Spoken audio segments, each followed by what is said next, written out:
Iya. ikut campur ya. Ya, jadi mungkin garis besarnya seperti ini ya. Ada satu kesempatan mereka sama-sama di bulan puasa, kemudian ada rencana buka puasa bersama. Seperti yang kalian tahu, ibunya Rian ini adalah tenaga kesehatan di salah satu rumah sakit di Langsa.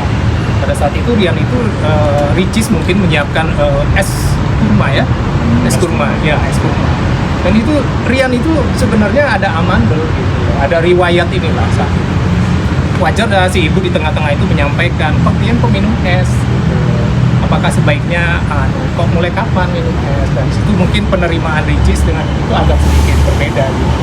Padahal ini kan cuma menanyakan aja gitu, apakah lebih baik kalau ada pengganti minum yang lain. Tapi ya dengan anunya Rian berusaha untuk bukan membela ya, artinya menyelaraskan aja situasi pada saat itu. Enggak, ini bisa kok, bisa untuk sekali-sekali nggak apa-apa gitu.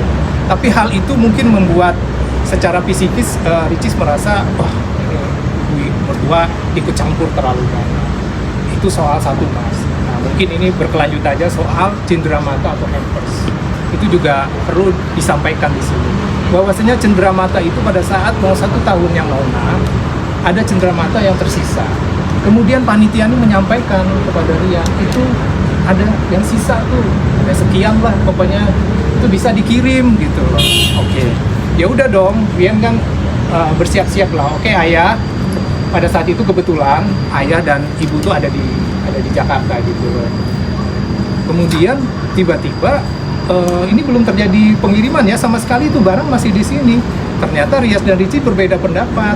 Kata Ricis, jangan dikirim, kemana itu barang gitu, apa segala macam, saya masih butuh untuk apa gitu. Ya udah kata Rian, kalau gitu nggak jadi gitu. Ya sudah, akhirnya Rian menyampaikan percakapannya dengan Ricis kepada orang tuanya, ayah maaf, itu mungkin nggak jadi dikirim. Oke, nggak apa-apa.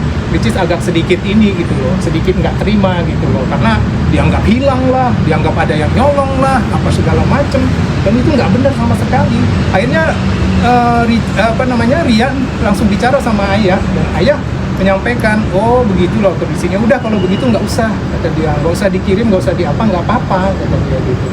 Itu nggak terjadi loh mas, itu cenderamata hampers itu nggak pernah sampai ke Aceh, dan itu masih di rumah. Setelah beberapa hari kejadian itu, ada kali beberapa bulan, pada saat pindahan rumah dari Kemang ke Kebagusan, ternyata barang itu masih ada di situ, cenderamata itu masih ada di garasi.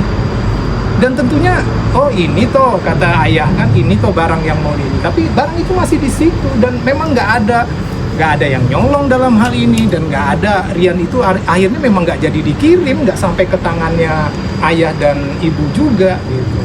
Nah itu mungkin pelurusannya.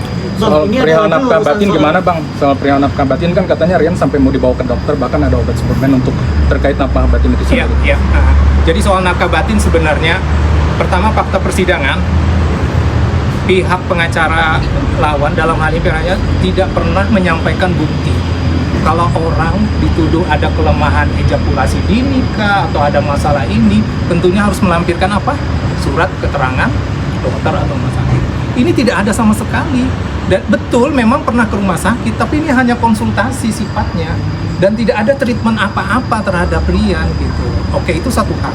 Kemudian hal yang lain, ternyata kalau ke dokter Ngana dibawa ke alternatif, itu di daerah Cianjur, dan itu yang mengajak adalah dari iparnya Rian gitu loh, berangkat ke sana. Dan yang dibawa itu bukan cuma Rian, tapi ayah juga diperiksa, ipar juga diperiksa, semuanya datang berkonsultasi.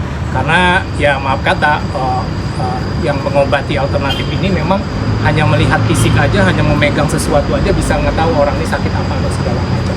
Dan di dalam hal itu juga tidak terbukti sama sekali, karena nggak ada keberlanjutan untuk memeriksakan.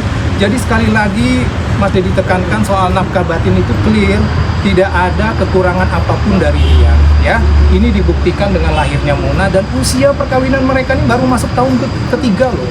Itu yang perlu digarisbawahi. Kalau umpamanya ada tidak memberikan nafkah setelah melahirkan apa segala macam, lebih kalau Mas Dedi bilang tolonglah lihat sebab akibatnya juga. ya. Yang bilang katanya dia tuh sempat dihina fisiknya karena bahkan sampai ingin memasang implan payudara dari ke situ. Itu gimana Bang, pelurusannya atau tanggapan dari Rian? Ya, jadi sebenarnya Rian juga sampaikan hal itu.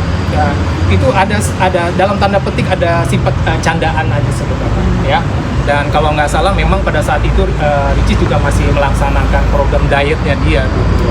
Jadi masalah kecil sama ini saya nggak mau lah bicara body shaming gitu, karena itu urusan mereka berdua. Jadi Mas, sekali lagi untuk meluruskan hal itu candaan mereka berdua. Dan Rian sama sekali nggak ada istilahnya mendiskreditkan istrinya sendiri, ya. Kalaupun itu ditulis ya silahkan monggo-monggo aja gitu loh ya.